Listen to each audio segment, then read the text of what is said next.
Operation Meghdoot की बात करते हैं, क्या हुआ था सर? क्या है ये ऑपरेशन? जब अब ऑपरेशन सिंदूर की बात करते हैं तो अभी भी कहते हैं कि ऑपरेशन सिंदूर जारी है।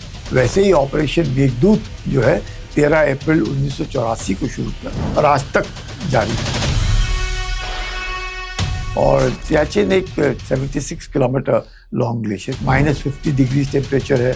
आप खाना नहीं खा सकते, आपको देखने में परेशानी होती है। धूप होगी तो बहुत जबरदस्त धूप होगी, फॉगी मिस्टी होएगा, मतलब आदमी सामने खड़ा है नजर नहीं आएगा, आवाज आ रही है पर नजर नहीं आ रहा है। तो पाकिस्तान ने सोचा कि 1984 में वो आकर के सियाचिन ग्लेशियर को पकड़ लेंगे। वो प्लानिंग पूरी थी। उनकी प्लानिंग। तो हम लोगों ने हेलीकॉप्टर्स का इस्तेमाल किया। पायलट ने हमको बोला कि हम लैंड नहीं कर सकते, अच्छा, आपको कूदना पड़ेगा। पहला हेलीकॉप्टर है, अब सवेरे का वक्त है, अगर लैंड किया और वो किसी खाई में के ऊपर ही लैंड करके तो वो हेलीकॉप्टर पूरा धंस जाएगा। दिखता तो है नहीं कि कहाँ पे है, नहीं सब सफेद बिल्कुल दिखता है, सफेद। जैसे हेलीकॉप्टर को खतरा है वैसे इंसान को भी तो खतरा है कि क्या पता खाई हो वो नीचे ही चला जाए। मेरे सीट के नीचे एक छोटी सी आटे की बोरी है, मैं उस आटे की बोरी को ऊपर से फेंकता हूँ और वो देखता हूँ कि कितनी धंसती है। अगर धंस गई नीचे तो समझना है कि यहाँ पे गड़बड़ है, तो वो धंसी नहीं। हम जब कूदे तो हमने कहा बिल्कुल ठीक, हमने उसको थम्स अप कहा, हमने कहा बिल्कुल। सबसे पहले आप ही कूदे? हाँ।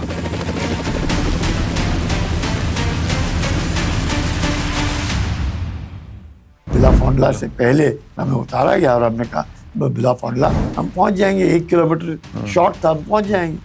आपको यकीन नहीं होगा कि हम अगले 3 दिन तक नहीं जा सकते, इतना बुरा। मतलब हम चलते थे, हम तकरीबन गर्दन तक धंस जाते। क्या बात कर रहे हैं? इतना बुरा। मुशर्रफ ने अपनी किताब में लिखी है कि उन्होंने सोचा था कि वो 1 अप्रैल या 30 मार्च को वो सियाचिन ग्लेशियर के ऊपर आएंगे और सियाचिन ग्लेशियर पकड़ लेंगे। जैसे ही झंडा गाड़ने के लिए बिलाफोंडला पहुंचे, हम क्या देखते हैं, पाकिस्तान का हेलीकॉप्टर हमारे सर पे।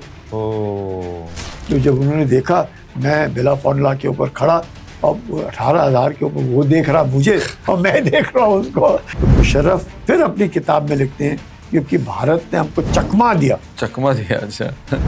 मैं भारत को चकमा दूंगा। वो कारगिल करता है 15 साल बाद। हर सैनिक की एक कहानी होती है, लेकिन कुछ कहानियां इतिहास का हिस्सा बन जाती हैं। सियाचिन की बर्फीली चोटियों से लेकर भारतीय सेना के कई महत्वपूर्ण अभियानों तक लगभग 4 दशकों तक का एक्सपीरियंस, एक ऐसे अधिकारी जिनकी रणनीतिक सोच ने उन्हें भारतीय सेना के कई शीर्ष पदों तक पहुंचाया। ये कहानी सिर्फ एक अफसर की कहानी नहीं है, एक अधिकारी की कहानी नहीं है, ये राष्ट्र की सेवा में समर्पित एक प्रेरक यात्रा है।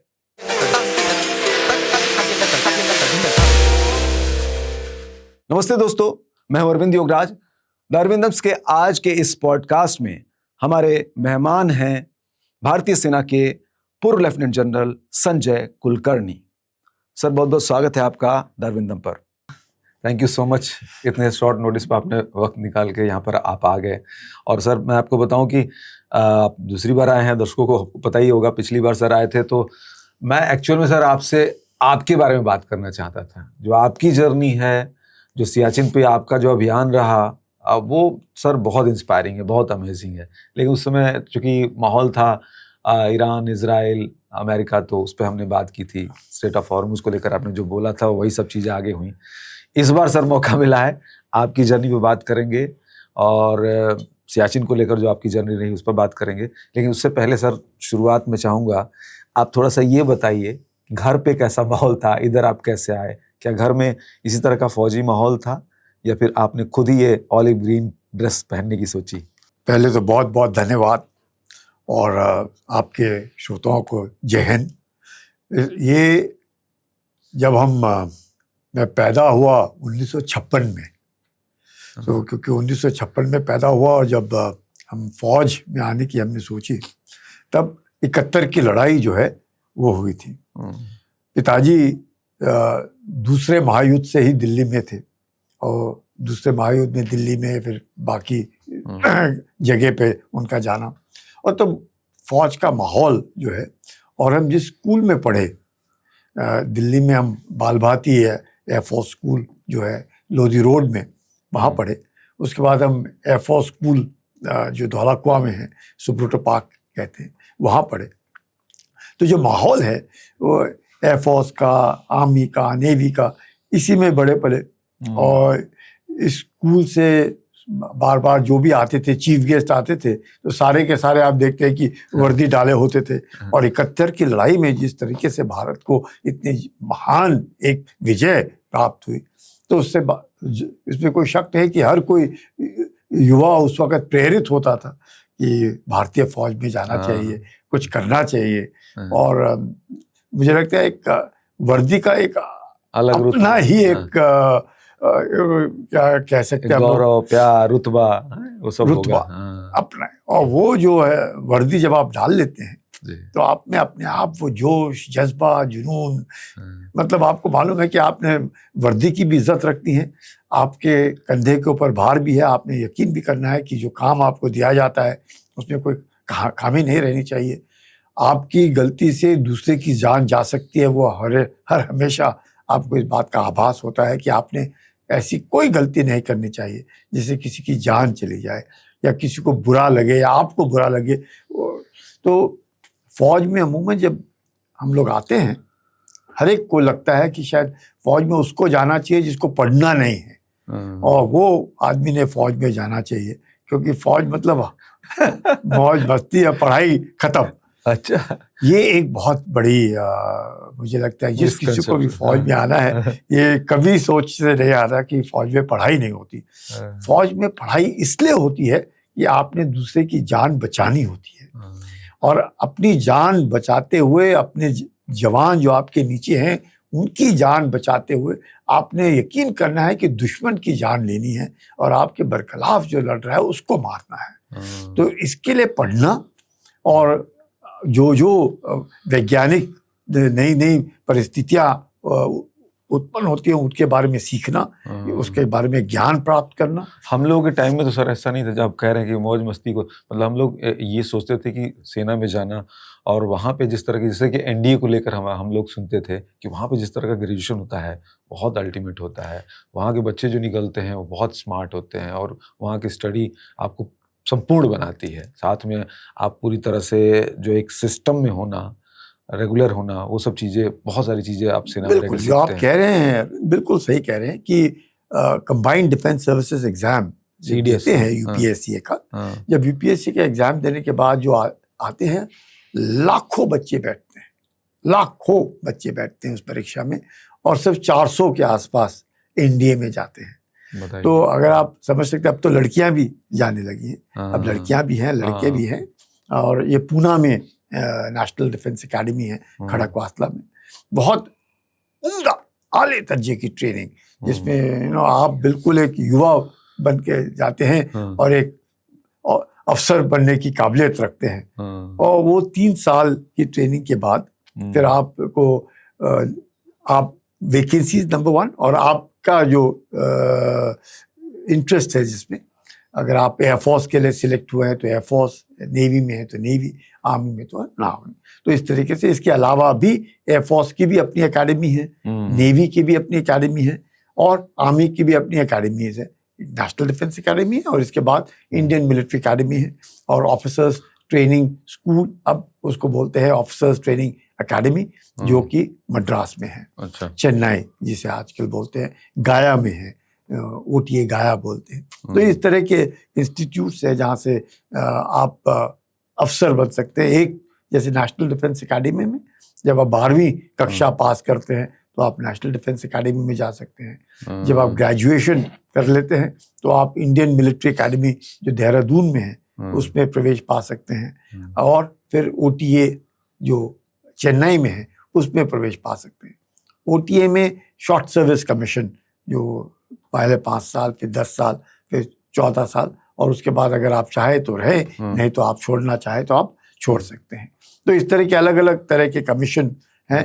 और आप तो सर खैर बहुत ऊंचे पद पर हैं, और आप क्या, कैसे एंट्री आपकी हुई, सीडीएस के थ्रू? हाँ बिल्कुल, सबकी एंट्री बेसिक एग्जाम जो है वो सीडीएस, उसके बिना आप नहीं आ सकते। नहीं, जो एनडीए में, जो एनडीए तो पहले ही, मतलब आप एनडीए 12th के बाद ही आप 12th के बाद, मैंने ग्रेजुएशन के बाद किया। क्या था? मैंने तो क्या ग्रेजुएशन, फर्क रहता है सर, अगर एनडीए में कोई सेलेक्ट हो जाए तो भी तो वो आगे जा सकता है? सब अच्छा। आगे जाने में देखिएगा, जैसे एनडीए में जाने से पहले भी बच्चे सैनिक स्कूल में जाते हैं, हाँ, मिलिट्री स्कूल में जाते हैं, हाँ, RIMC बोलते हैं, राष्ट्रीय इंडियन मिलिट्री कॉलेज, उसमें दाखिला लेते हैं। तो ये तरह तरह के सरकार ने इंस्टीट्यूशंस बनाए हैं जहाँ पे अब लड़के और लड़कियां दोनों उसके लिए भी कॉम्पिटिटिव एग्जाम होता है। और वो कॉम्पिटिटिव एग्जाम में जब आप पास हो जाते हैं और जब वहाँ पे ट्रेनिंग पाते हैं 6ठी क्लास के बाद, 6ठी कक्षा के बाद, तो 7वीं कक्षा से आप वहाँ पे जब ट्रेनिंग पाते हैं और फिर वो ट्रेन करते हैं आपको नेशनल डिफेंस एकेडमी के लिए। अधिकतर बच्चे वहाँ से नेशनल डिफेंस एकेडमी में आते हैं। ये जरूरी नहीं कि सारे बच्चे, क्योंकि ओपन एग्जाम है तो सबने लेकिन आप समझ सकते हैं अगर 6ठी कक्षा का बच्चा एक कॉम्पिटिटिव एग्जाम दे सकता है और पास होता है तो उसका IQ जो है वो थोड़ा ऊंचा होता है और उसमें वो काबिलियत है वो दर्शाता है। और खासकर अगर बच्चों का गणित अच्छा है और जनरल नॉलेज बेस अच्छा है तो बच्चों ने हमेशा जाना चाहिए। मुझे लगता है आप वाकई आप में जो काबिलियत है, आप में जो कॉन्फिडेंस है, आपको अगर वो डिसिप्लिन अच्छा लगता है तो आप, इसमें कोई शक नहीं। हम लोग तो सर मतलब कोशिश किए थे उस टाइम पे, बट ये कि उतनी सीरियसनेस नहीं थी, उस तरह का बेस नहीं था, तो सिलेक्शन ही नहीं हो पाया। तो रह ही गया वो, दिल की बात दिल्ली में रह गई। बिल्कुल, आप देखेंगे कि जो इस तरह की एकेडमीज में से बच्चे बाहर आते हैं, आप चाल से पता चल जाएगा। इसलिए जो सरकार ने शुरुआत की है कि सबको अग्निवीर बनाना 4 साल के लिए, आप खुद मानिएगा कि जो बच्चा अग्निवीर बना है और उसको शुरुआत में देखिएगा जाने से पहले और 4 साल के बाद, आप यकीन नहीं मानेंगे कि क्या यही बच्चा है वो। इतना ट्रांसफॉर्मेशन जिसे बोलते हैं कि वो सवाल ही नहीं पैदा होता कि वो अपने आप को समर्थ में, मतलब हमेशा कहीं किसी भी फील्ड में होगा, ही विल बी सक्सेसफुल। तो ये अग्निवीर योजना ठीक है सर, ये सेना को इससे मजबूती मिलेगी? जबरदस्त मजबूती मिलेगी, जबरदस्त। सेना को भी मिलेगी और खुद वो जो बच्चा आया है अग्निवीर, वो उसको भी एक तरीके से जो वो खुद उसका जो सेल्फ कॉन्फिडेंस है, उसका जो नजरिया है जिंदगी का, उसका बोलचाल करने का तरीका है, जो अगर उसने ठान लिए मैंने काम करना है तो काम करेगा और he will not let you down. तो ये जो सोच है कि अगर आपके 2-4 लड़के आए हैं या लड़कियां आई हैं और उनमें से कोई अग्निवीर है, आपको बात करते पता चल जाएगा ये अलग है, बिल्कुल अलग। उसका बोलने का ढंग, खड़े रहने का ढंग, उसका पेश आने का ढंग, उसका कितना नियंत्रित, क्या बोलना क्या नहीं बोलना, आपको लगेगा ये बंदा जो है ये ट्रेंड है। बढ़िया सर। ऑपरेशन मेघदूत की बात करते हैं, आज भी सियाचिन पर उसकी जो सामरिक बढ़त है उस ऑपरेशन की देन मानी जाती है।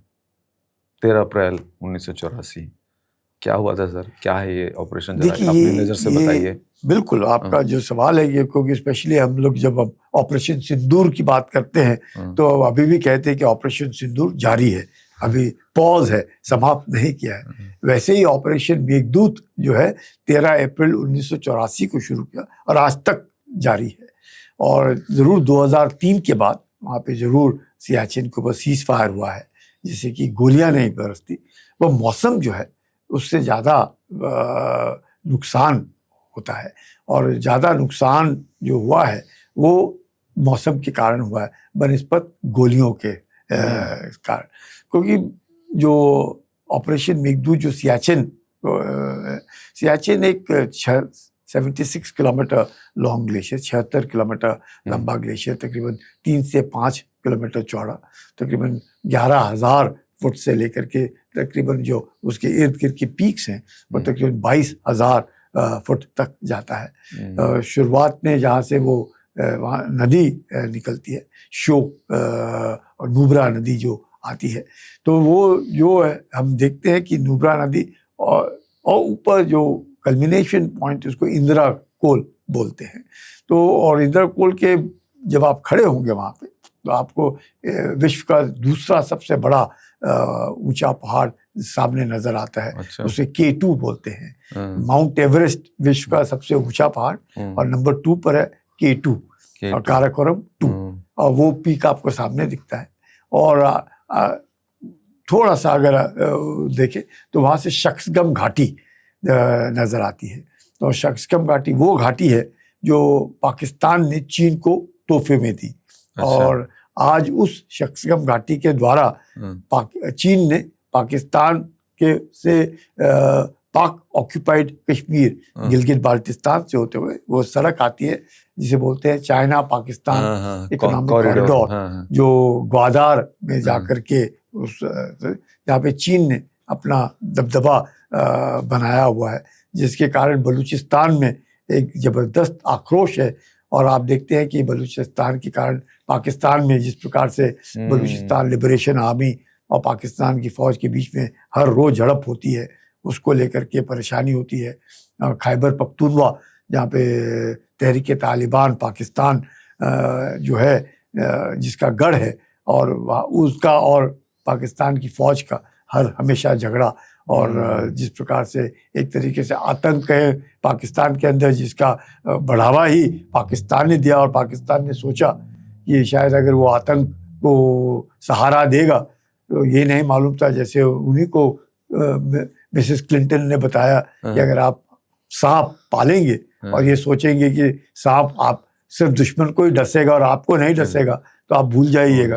और ये अब नौबत आ गई है पाकिस्तान में, ये अब जो सांप उन्होंने पाला है अब वही सांप उनको डस रहा है। तो ये जो हालात शक्सगम घाटी, तो उसी तरह ऑपरेशन मेघदूत जो शुरुआत हुई 13 अप्रैल 1984 को, तो ये इससे पहले था कि एक कर्नल एन कुमार थे जो कमांडेंट हुआ करते थे, बुल कुमार।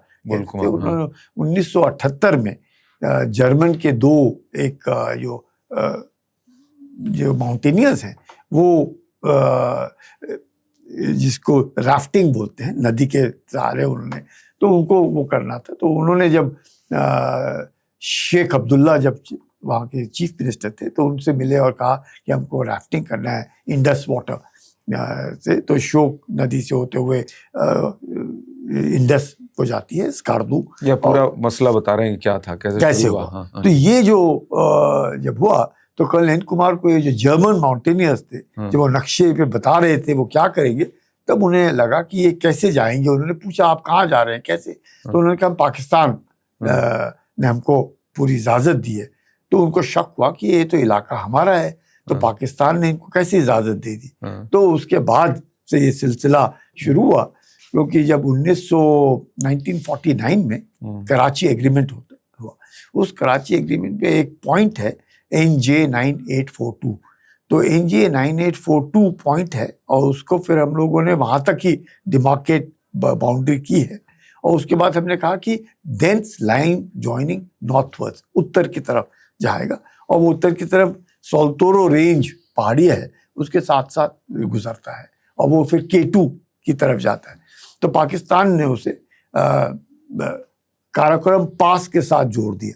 तो आप समझ सकते हैं कि उत्तर की तरफ जाना है वो लाइन को सल्तोरो कांगड़ी के साथ, और पाकिस्तान ने उसको जोड़ दिया काराकोरम पास के साथ। सो काराकोरम पास और K2 के बीच में जो इलाका है उसमें सियाचिन ग्लेशियर है और उसके बीच में शक्सगम घाटी है। तो शक्सगम घाटी तो पाकिस्तान ने तोहफे में दे दी चीन को, जो तकरीबन 5150 स्क्वायर किलोमीटर का इलाका है। और फिर ये जो सियाचिन है इसको उन्होंने हड़पने की कोशिश की, ये सोच करके कि काराकोरम पास को जोड़ा है ना कि ये।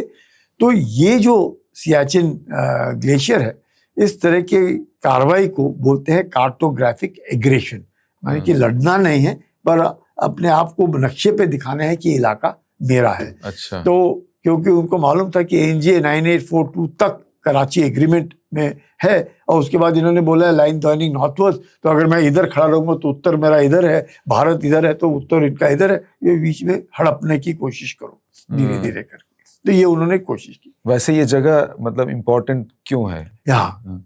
इसलिए देखिएगा, इम्पोर्टेंस अगर है आज के ज़माने में तो बहुत ज़्यादा उसका अच्छा। स्ट्रैटेजिक इम्पोर्टेंस है, सामरिक सामरिक महत्वता है। क्योंकि अगर हम देखते हैं कि पाकिस्तान ने 63 में ही ये दे दिया शख्स का घाटी चीन को, तो चीन तो और नज़दीक आ गया, चीन अंदर घुस गया, और चीन और पाकिस्तान जो है दोनों मिल करके, और वो अब देख रहे हैं कि किस प्रकार से उन्होंने वो China Pakistan economic corridor Gilgit Baltistan से होते हुए सीधा ग्वादार जा रहे हैं। तो चीन और पाकिस्तान का जो गठजोड़ है हिंदुस्तान के ऊपर हावी होना, वो सफलता प्राप्त हो जाती है। इसलिए बहुत ज़रूरी है कि हम लोगों ने, चाहे इलाका जैसे कहते हैं कि -50 डिग्री टेम्परेचर है, आप खाना नहीं खा सकते, आपको देखने में परेशानी होती है, -50 टेम्परेचर, -50 डिग्री सेंटीग्रेड है, जो हवा जब चलती है तकरीबन 100-150 किलोमीटर की रफ्तार से हवा चलती है, 18,000-19,000 फुट के ऊपर जब बर्फ, मतलब आपको कुछ नहीं सिर्फ बर्फ ही बर्फ नजर आती है। आप तो इंसान वहाँ कैसे सरवाइव करते हैं? वही, आप खाना नहीं खा सकते, आप देख नहीं सकते। खाना क्यों नहीं खा सकते? आप कभी भी ऐसे इलाके में आप कभी रहें तो आप देखोगे कि आपके सामने बादाम है, वहाँ पे किशमिश है, अखरोट है, दुनिया भर की चीजें हैं खाने के लिए, कोई आदमी खा नहीं सकता। बिकॉज जब तक आप वहाँ पे एक्लिमेटाइज आदमी हो जाता है, तो जैसे जैसे ऑल्टीट्यूड बढ़ती है, आदमी खा नहीं सकता है, सर दर्द होता है, बोल नहीं सकता है, पूरा मुंह में बर्फ जो है जम जाती है, मूछे तो आप सफेद, पूरा आदमी मुंह में बर्फ जम जाता है। बिल्कुल, मतलब आप थोड़ी देर में आपको परेशानी होगी, आप नॉर्मल बाथरूम जाने में आपको कठिनाई होती है, आप सवेरे कहीं नहीं। मेरे फैमिली में कुछ लोग तो वहाँ जम्मू कश्मीर रहे तो बताते थे कि जब वहाँ पे ठंडियाँ होती हैं तो ठंडी इस तरह से होती है कि मतलब आप वहाँ सुसु कर रहे हैं तो वो भी तुरंत बर्फ बन जाता है। मतलब बिल्कुल, मतलब वाकई आप बहुत ही ठंडा, मतलब इतना तो वहाँ -50 बता रहे हैं तो वो तो और भी बुरी हालत होगी। तो आप वहाँ रहे हैं सर, तो कैसे, किस तरह की और दिक्कतें आती थी? उसके लिए हम लोगों ने उस वक्त मेंटल फिजिकल हेल्थ भी, मेंटल भी आपको फिजिकली फिट भी होना है, मेंटली रोबस्ट भी होना है, और ट्रेनिंग जो है वो बहुत जरूरी है। ट्रेनिंग दी जाती है कि किस तरीके से आपने इस ऑल्टीट्यूड के ऊपर किस प्रकार से अपने आप को ढालना है, एक्लिमेटाइज करना है। ये सोचना कि हर कोई एक्लिमेटाइज कर जाता नहीं होता है, कई एक की जो बॉडी होती है वो एक्लिमेटाइज नहीं करती है। तो बडीज होते हैं, मतलब मैं और आप हैं, साथ में रहेंगे, साथ में ही जाएंगे, आप रोप अप होते हैं। अच्छा। एक रस्सी में 3 से 4 लोग बंधे होते हैं। अच्छा। हर हमेशा। तो आप देखेंगे कि किस प्रकार से चलना है। तो अगर कोई गिर भी जाता है गलती से क्रेविस के अंदर, या क्रेविस मतलब 2 के बीच में खाई होती है। अच्छा। उसमें गिर गया, क्योंकि पता नहीं चलता ऊपर। अच्छा। और सीधा, तो अगर आपने एक दूसरे को बांध के रखा है, तकरीबन 100 फुट लंबी रस्सी होती है जिसे क्लाइंबिंग रोप बोलते हैं, और उसमें बांधते हैं एक दूसरे को। अगर वो गिर भी गया तो दूसरे बंदे के साथ बंधा होता है वो, तो वो 8 फुट या 10 फुट ही नीचे जाएगा। तो फिर बाकी जो आदमी है ये छोड़ करके फिर दूसरे आते और उसको ऊपर निकालते हैं। तो ये हर हमेशा परेशानी होती है। तो आप बगैर डार्क ग्लासेस के आप देख नहीं सकते, क्योंकि आप बिल्कुल अंधे हो जाएंगे। अच्छा। तो इतनी धूप होगी तो बहुत जबरदस्त धूप होगी। अच्छा। अगर फॉगी मिस्टी होएगा तो आप बिल्कुल, आपका सामने वाला हाथ भी नजर नहीं आएगा। अच्छा, इतना धुंध और इतना सब कुछ, मतलब आदमी सामने खड़ा है, नजर नहीं आएगा, आवाज आ रही है पर नजर नहीं आ रहा है। और धूप होगी तो पूरी होगी तो क्या फिर धूप होगी, क्या गर्मी होती है कि बहुत जबरदस्त, बहुत जबरदस्त गर्मी भी जबरदस्त होती है। मतलब बर्फ फिर पिघल जाती होगी? नहीं, बर्फ तो पिघलती है पर टेम्परेचर तो लो होते हैं। अच्छा। लेकिन अगर आप समझ सकते हैं कि दिन में वही, अगर आप समझ लो कि अगर सपोजिंग 2 डिग्री टेम्परेचर है, 2 डिग्री दिन में टेम्परेचर है, और अगर आप छाए में जाएंगे तो उसी वक्त में तकरीबन -18 हो जाएगा, और वही रात को -35 हो जाएगा। तो आप समझ सकते हैं कि कहाँ +5 +10 से -35, तो इतना वेरिएशन बॉडी ने लेना और थोड़े से वक्त में, तो आदमी कैजुअल्टी होने का बहुत जबरदस्त खतरा होता है। तो वहाँ पे हैपो बोलते हैं, हाई ऑल्टीट्यूड पल्मोनरी एडेमा, इस तरह के रोग हो जाते हैं जिसमें आपके फेफड़े में पानी आ जाता है, और फेफड़े में पानी आ जाए तो आदमी तुरंत मर जाता है। तो ये जो चीज़ें होती हैं, ये इससे बचना होता है। इसलिए बड़ी सिस्टम होता है कि अगर मेरे को बोलने में दिक्कत आ रही है, सांस लेने में दिक्कत आ रही है, या मुझे नींद नहीं आ रही है, या मैं खाना नहीं खा सक रहा हूँ, या मेरे को देखने में दिक्कत आ रही है, या मेरा सांस फूल रहा है, तो मैंने तुरंत अपना जो मेरा साथी होता है, मैंने उसको तुरंत बताना है कि मुझे अच्छा नहीं लग रहा है, मेरे को कुछ गड़बड़ सा लग रहा है, जिससे कि फिर आप तुरंत आपको वहाँ से इवैक्यूएट नीचे ले आते। तो सुन के ही एकदम रोंगटे खड़े करने वाली चीज समझ में आ रही है। आप लोग वहाँ रहे हैं, ऑपरेशन मेघदूत का बता रहे थे सर, फिर क्या तो सिचुएशन बनी? इसी माहौल में जब ऑपरेशन मेघदूत, तो जैसे पाकिस्तान ने सोचा कि लगातार इस तरह हम लोग अगर वहाँ से माउंटेनियरिंग एक्सपीडिशन जो बाहर प्रदेशों से आते हैं उसको स्पॉन्सर करते रहेंगे, तो आज ना कल ये इलाका पाकिस्तान का हो जाएगा। अच्छा। तो जब हम लोगों को इस बात का आभास हुआ कि पाकिस्तान इस तरह की नापाक हरकतें उसने शुरू कर दी हैं, तो फिर हम लोगों ने फिर कार्रवाई की। तो पहली कार्रवाई 1978 में कर्नल कुमार के नीचे हुई, जिसके फिर एक्सपीडिशन हुई। तो उस वक्त 1978 में मैं भी उधर एक सेकंड लेफ्टिनेंट था। तो मैंने भी देखा कि ये क्या हो रहा है करके उस इलाके में। तो हम लोगों को मौका मिला। तो इस प्रकार से फिर 13 अप्रैल 1984 को हमने सोचा कि अब इस इलाके को पकड़ना बहुत ज़रूरी है, जिसके लिए हम लोग 1982 में भी गए थे, 1983 में भी गए थे। अच्छा। और हम लोग 90 दिन रहते थे ऊपर, और 90 दिन रह करके हम लोग उतर आते थे। तो 1983 को जब हम लोग गए और हम लोग जब नीचे आए तो पाकिस्तान ऊपर आया। और जब पाकिस्तान के जो फौजी हैं, जिसको वो SSG बोलते हैं, और उनके परवासा रोहन जो लोग हैं, वो ऊपर चढ़े। तो तकरीबन मैं कहूँगा कि नवंबर की बात थी, तो उसमें वो मरने की तादाद में आ गए। अच्छा। तो वो टिक नहीं पाए। तो उनके जो सीनियर अफसर थे, लेफ्टिनेंट जनरल जहानदाद खान करके, तो उन्होंने इनको नीचे बुलाया और कहा कि अगर आप ऊपर नहीं रह सकते तो आप नीचे आ जाइए। तो ये जो बातें हो रही थी, ये मुशर्रफ जो है ये सुन रहा था। तो मुशर्रफ उस वक्त कर्नल थे। तो वो उनको जो उनका MO ब्रांच बोलते हैं, military operation branch, Parvez Musharraf जो बाद में उनके chief of the army staff बने और डिक्टेटर बने, पाकिस्तान के मार्शल लॉ एडमिनिस्ट्रेटर बने। तो वो ये सब सुन रहे थे, देख रहे थे कि क्या हो रहा है। तो उन्होंने देखा कि जनरल साहब ने तो सारे लड़कों को वापस बुला लिया, क्योंकि वो तो मरने की तादाद में आ गए। तो उन्होंने सोचा कि हिंदुस्तानी अगर रहता है और हमारे लड़के मरने की तादाद में आ रहे तो गड़बड़ है। तो उन्होंने फिर जाकर के यूरोप से जो कपड़े पहनने चाहिए, जो कपड़े जो लोग अमूमन जब माउंट एवरेस्ट चढ़ते हैं, वो कपड़े उन्होंने वहां से खरीदे।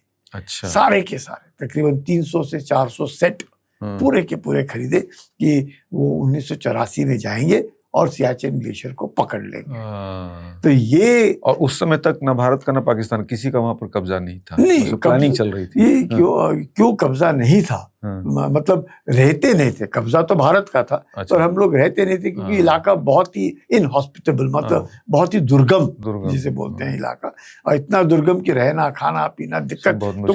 तो इसलिए वो NJ 9842 तक डिमार्केशन था, और वो कराची एग्रीमेंट में था, और बाद में जब शिमला एग्रीमेंट हुआ वो सब कुछ वैसे ही रहा। पर पाकिस्तान तो आदत थी, उसकी फिक्रत ही है नापाक हरकत करने के लिए। तो वो अपनी हरकत करने में सोचे इलाका पकड़ लेते हैं, पर उनसे रहा नहीं गया। बट वो पकड़ लेते हैं, पकड़ने के पीछे की मंशा एग्जैक्ट क्या थी? मंशा एक ही कि इलाका ले लो, नंबर 1। नंबर 2, चीन का साथ हाथ मिला लो। अच्छा। क्योंकि उन्होंने शख्सगम और नक्शे पे वो पूरा आ जाएगा, और पूरा इलाका उनका। अक्साई चीन का इलाका बहुत दूर है। अच्छा। वहां से अक्साई चीन काराकोरम पास जो है उसके उस तरफ है, तो वहां से बहुत दूर है। लेकिन ये है कि पाकिस्तान और चीन अगर इस इलाके से, जो उस वक्त वो काराकोरम हाईवे बनाते थे, जो मुशर्रफ ने अपनी किताब लिखी है in the line of fire, Musharraf ने, तो उसमें उन्होंने लिखा है ये कि हम काराकोरम हाईवे में जाते थे उस वक्त 1970s में ऐसे। तो ये उसके बाद अब तो CPC बन गया। तो हम लोगों ने जब 13 अप्रैल 1984 को जब ये इलाका पकड़ने की कोशिश की, तो हम लोगों को बोला गया था कि भाई, तो हम लोगों ने हेलीकॉप्टर्स का इस्तेमाल किया। तो हेलीकॉप्टर्स के द्वारा हम लोग सीधा, पर इसके लिए बहुत ज़बरदस्त ट्रेनिंग चाहिए होती है, क्योंकि अमूमन अपने को लगता है कि हेलीकॉप्टर में जाने से आसानी होगी, पर अगर आप तकरीबन मेरे को 10,000 फुट पे हैं और 10,000 फुट से आपको कोई हेलीकॉप्टर में ले जाओ सीधा 20,000 फुट पे डाल दे तो आदमी अमूमन मर ही जाएगा, क्योंकि उसके बाद उसको जीना एकदम टेम्परेचर बॉडी ये वो बहुत दिक्कत आती है। नहीं तो सारे के सारे माउंट एवरेस्ट पे 10 फुट पहले हेलीकॉप्टर से उतर जाते हैं और माउंट एवरेस्ट चढ़ के वापस आ जाते हैं कि अब तो माउंट एवरेस्ट चढ़ गए। नहीं होता है, बॉडी का जो अडेप्टेबिलिटी है बहुत मुश्किल हो जाता है। तो जब हम लोगों को ये पता चला कि पाकिस्तान ने यूरोप से सारे माउंटेनियरिंग इक्विपमेंट खरीद लिया है और जब हमारे जनहून उधर गए खरीदने के लिए तो तब पता चला ये तो सारा का सारा पाकिस्तान ने खरीद लिया। अच्छा, वो क्या लिमिटेड होता है क्या वो? अब माउंट एवरेस्ट बहुत कम लोग चढ़ते हैं, पूरे विश्व में हार्डली एक साल में 100-200 के आसपास चढ़ते हैं लोग। और वो जितना बनाते थे यूरोप में वो सब पाकिस्तान ने खरीद लिया। और ये दिसंबर की बात। अच्छा। तो पाकिस्तान ने सोचा कि 1984 में वो आकर के सियाचिन ग्लेशियर को पकड़ लेंगे। वो प्लानिंग पूरी थी। उनकी प्लानिंग थी जो मुशर्रफ ने अपनी किताब में लिखा। अच्छा। कि हमने ये सोचा पर भारत ने हमको प्रीएम्प्ट किया। भारत ने हमारे को इसमें ये कह सकते कि एक तरीके से हमने सोचा हम जाएंगे तो भारत ने हमको पहले पहुंचे। भारत पहुंच गया उधर, हमें पछाड़ दिया। या बिल्कुल।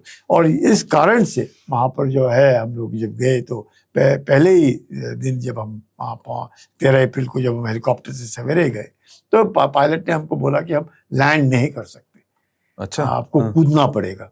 हमने कहा हम तो कूद जाएंगे, हमें कोई दिक्कत नहीं। हम तो मतलब लैंड करने की कोई जगह वहाँ पे होगी? हाँ, हमने मतलब हेलीकॉप्टर को पहला हेलीकॉप्टर है, अब सवेरे का वक्त है, अगर लैंड किया और वो किसी खाई में के ऊपर ही लैंड करके तो वो हेलीकॉप्टर पूरा धंस जाएगा। दिखता तो है नहीं, दिखता कुछ है नहीं, सब सफेद बिल्कुल दिखता है, सफेद। तो उसने कहा कि आप कूद जाओ।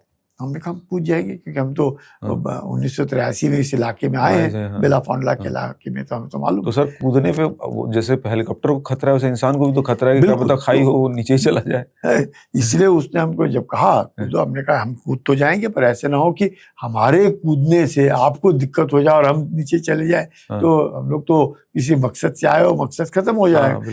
तो क्या बोला क्या करेगी? मैंने कहा मेरे जहाँ मैं बैठा हूँ हेलीकॉप्टर के अंदर, तो एक हेलीकॉप्टर में हम दो ही थे, एक पायलट, को पायलट और मैं और मेरा रेडियो ऑपरेटर मंडल करके, हम 4 लोग हेलीकॉप्टर के अंदर थे। तो मैंने कहा मेरे सीट के नीचे एक छोटी सी आटे की बोरी है, मैं उस आटे की बोरी को ऊपर से फेंकता हूँ और वो देखता हूँ कि कितनी धंसती है। अगर धंस गई नीचे तो समझना है कि यहाँ पे गड़बड़ है, अगर ऊपर सतह पर रही तो समझ लेना कि यहाँ पे मजबूत है, कूदने में कोई दिक्कत नहीं आएगी। क्योंकि उस हाइट से अगर फेंकेंगे तो वो तो धंस जाएगी। उन्होंने कहा हाँ बिल्कुल ठीक। तो आप आटे की बोरी को छोटी सी थी 10 किलो की, फेंको ऊपर से। तो हमने फेंकी तो वो धसी नहीं, वो ऊपर ही रह गई। हमने कहा ये जगह बिल्कुल ठीक है, आप हमें तो उसने कहा हम होवर करेंगे। होवर मतलब कि हेलीकॉप्टर वहीं खड़ा रहेगा और हम कूदेंगे। वो उन्होंने कहा हम तैयार हैं, हम बिल्कुल, आप कूदो। हम कूद गए ऊपर से। हम जब कूदे तो हमने कहा बिल्कुल ठीक, हमने उसको थम्स अप कहा, हमने कहा बिल्कुल ठीक। सबसे पहले आप ही कूदे? हाँ।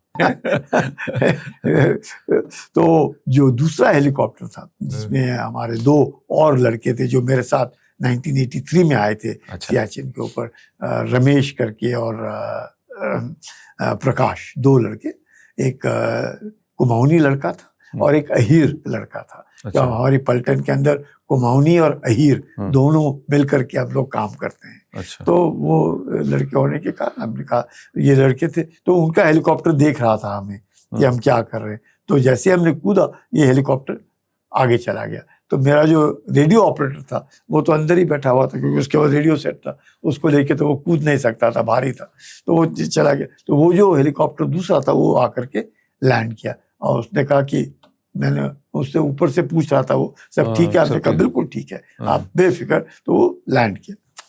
तो ये जो दूसरा हेलीकॉप्टर में जो रमेश था और ये था, तो अचानक जब हम तकरीबन 30 लोग जब आए तो पहले ही 45 मिनट के अंदर जो हमारा रेडियो ऑपरेटर था यही कैजुअल्टी हो गया और ये इसको सांस लेने में दिक्कत हो गई। बोले साहब मैं तो सांस नहीं ले पा रहा, मेरे को बहुत जबरदस्त दिक्कत हो रही है। हमने कहा कोई बात नहीं, जब अगला हेलीकॉप्टर आएगा हम आपको वापस दे देंगे। तो पहले ही दिन पहले ही घंटे में एक लड़का कम। और फिर अचानक मौसम खराब हो गया, इतना खराब हुआ कि मतलब हम 1983 में 3-4 महीने रहने के बाद भी हमने ऐसा मौसम नहीं देखा। अच्छा। इतना खराब कि हमने तंबू लगाए, कुछ भी नहीं, बहुत बुरा हाल, बहुत ही बुरा हाल। क्या होता था सर? खराब मतलब हवा इतनी जबरदस्त और बर्फ गिर रही है, हवा चल रही है, मतलब सुनाई नहीं दे रहा किसी को क्या कौन बोल रहा है। तंबू नहीं लगे हुए हैं, कुछ भी नहीं हुआ है, सब कुछ हम खुले में हैं और उस हाइट पे हैं, तो बड़ी दिक्कत हो गई। हम तो अब हम लोगों को बिलाफोंडला जाना था, हम लोग बिलाफोंडला से पहले हमें उतारा गया और हमने कहा बिलाफोंडला हम पहुंच जाएंगे, 1 किलोमीटर शॉर्ट था, हम पहुंच जाएंगे। आपको यकीन नहीं होगा कि हम अगले 3 दिन तक नहीं जा सके, इतना बुरा। मतलब हम चलते थे, हम तकरीबन गर्दन तक धंस जाते थे। क्या बात कर रहे हैं? इतना बुरा। अब जो आदमी गर्दन तक ही धंस जाए बर्फ के अंदर, वो चलेगा कैसे आगे? चाहे हम रस्सी से बंधे हुए हैं, पर बिल्कुल ही बुरा हाल हो रहा है हमारा। और हमने कहा कि ये बहुत बुरा मतलब हर बार ये हो रहा। तो किसी तरीके से हम लोग 3 दिन तक ये कोशिश करते रहे, पर 100 गज जाना और उसके बाद जान चली जाती थी। तो तीसरे दिन मौसम थोड़ा सा उठा, साफ हुआ। तीसरे दिन तो जैसे मौसम साफ हुआ, हम जब चल रहे थे तो हमें पीछे से बोला वापस। हमने कहा क्या हो गया? बोले साहब वो रमेश जो है उसके मुंह में झाग आ गई, वो सांस नहीं ले रहा। हमने कहा तो फिर वो जो रमेश था वो बेचारा गुजर गया। और रमेश गुजर गया तो फिर अब हमारे को एक तरीके से हुक्म था कि जो रेडियो सेट है वो नहीं खोलना है, 5 दिन के लिए चुप बैठना है। तो हमने कहा ये तो तीसरा ही दिन है, हमारा तो रेडियो सेट बंद है और रमेश तो गुजर गया। पहले दिन मंडल चला गया और दूसरे ये हमारा रमेश गुजर गया था। 2 लोग डेथ हो गई? नहीं, पहला वाला तो बीमार हो गया। और रमेश बेचारा गुजर गया। तो हमने कहा तो रेडियो सेट क्यों नहीं खोलना है? क्योंकि हम लोगों को इंस्ट्रक्शन थे कि अगर आप जैसे रेडियो सेट खोलेंगे दुश्मन पकड़ लेगा। अच्छा। कि रेडियो फ्रीक्वेंसीज होती हैं हवा में, ये बात कहते हैं, तो दुश्मन पकड़ लेता है कि यहाँ पे कोई आया है, तो उसे पता चल जाएगा उनको कि भारत के सैनिक तो पहुंच गए उधर। और वो तैयार थे। उनके जनरल जहांदाद खान ने, ये बड़ी दिलचस्प सी बात है, जो मुशर्रफ ने अपनी किताब में लिखी है, हमें तो मालूम नहीं है, मुशर्रफ ने अपनी किताब में लिखी है कि उन्होंने सोचा था कि वो 1 अप्रैल या 30 मार्च को वो सियाचिन ग्लेशियर के ऊपर आएंगे और सियाचिन ग्लेशियर पकड़ लेंगे। अच्छा।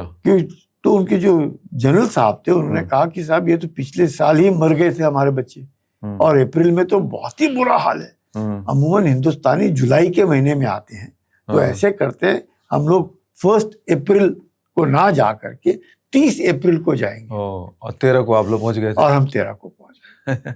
और हम जो क्योंकि 13 को पहुंच गए तो उनको तो नहीं मालूम था कि हम पहुंच गए। अब ये जो आप पूछ रहे हैं कि रेडियो सेट क्यों नहीं खोलते, और क्योंकि रमेश गुजर गया हमें रेडियो सेट खोलना पड़ा कि भाई रमेश गुजर गया है, अब हमें किसी ना किसी तरीके से, क्योंकि एक ही तंबू है, उसी तंबू में 2 लड़के रहने हैं, एक गुजर गया है, तो इसको आप नीचे ले जाओ।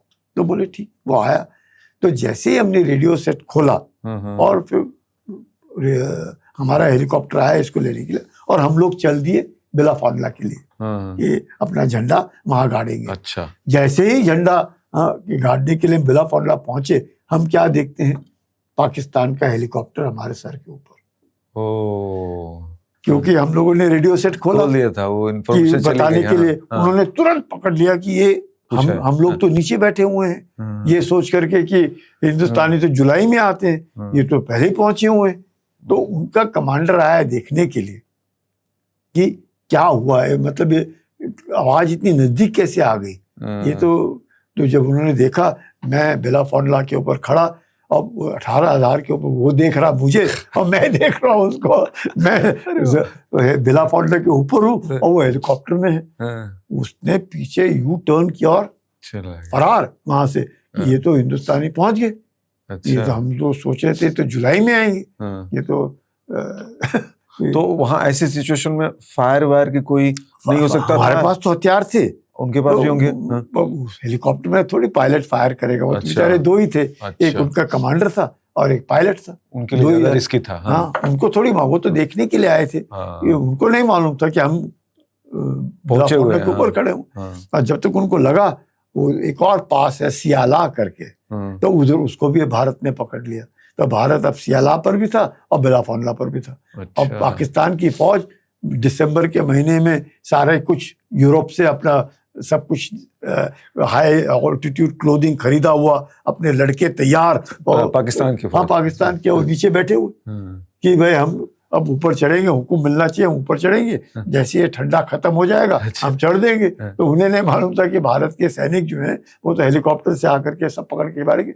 तो ये जो है, तो उसके बाद जो झटका लगा पाकिस्तान को, ये इतना जबरदस्त कि उन्होंने बहुत कोशिश की 2003 तक लगातार भारत को किस प्रकार से हराना, ढकेलना, पीछे फेंकना, जिसमें बाना सिंह को परमवीर चक्र मिला बेलाफोनला में, और बाकी जो लड़ाई कुछ नहीं हो पाया। तो मुशर्रफ फिर अपनी किताब में लिखते हैं, क्योंकि भारत ने हमको चकमा दिया। अच्छा। मैं भारत को चकमा दूंगा। वो कारगिल करता है 15 साल बाद। देखो अच्छा। क्योंकि 15 साल बाद 1984 में जब ये सियाचिन ग्लेशियर का जो इंसिडेंट है, उस वक्त वो कर्नल था और उतने में ब्रिगेडियर बना मुशर्रफ, और 1999 में आकर के वो जनरल बना। तो इतने साल के सफर में जब वो जनरल बना, तो आपने देखा होगा जब वो नवाज शरीफ ने वाजपेयी जी को जो बुलाया था और जिस प्रकार से वो बातचीत हो रही थी, उसमें मुशर्रफ ने अपने प्रधानमंत्री को सल्यूट नहीं किया। अच्छा। उसके दिमाग में वो चल रहा था कि 1999 में मैं कारगिल कर रहा हूं, इनको चकमा दूंगा, और वो चकमा नहीं दे पाया। या मैं कहूंगा कि शुरुआत में मुशर्रफ जरूर सफल हुआ, तो कारगिल के उसने हाइट्स पकड़े, पर उसने सोचा कि मैं पकड़ के बैठूंगा। जैसे भारत 1984 से लेकर के आज तक सियाचिन को मजबूती से पकड़ा है, क्योंकि हाइट्स उनके पास हैं। तो उन्होंने सोचा अगर वो इस तरह के हाइट्स पकड़ लेंगे तो भारत को हम चकमा देंगे, तो भारत सियाचिन से पीछे हटेगा, फिर हम कारगिल से पीछे हटेंगे। तो उसको नहीं मालूम था कि कारगिल की हाइट से भी उसको पीछे ढकेला, और सियाचिन तो हमने छोड़ा ही नहीं। तो ये जो कहानी है, जिसको आज तक हम लोग बोलते हैं, चाहे और कहते हैं कि ऑपरेशन सिंदूर में हमने न्यूक्लियर ब्लफ, कारगिल में हमने न्यूक्लियर ब्लफ, पाकिस्तान बोलता था कि हम तो न्यूक्लियर हैं,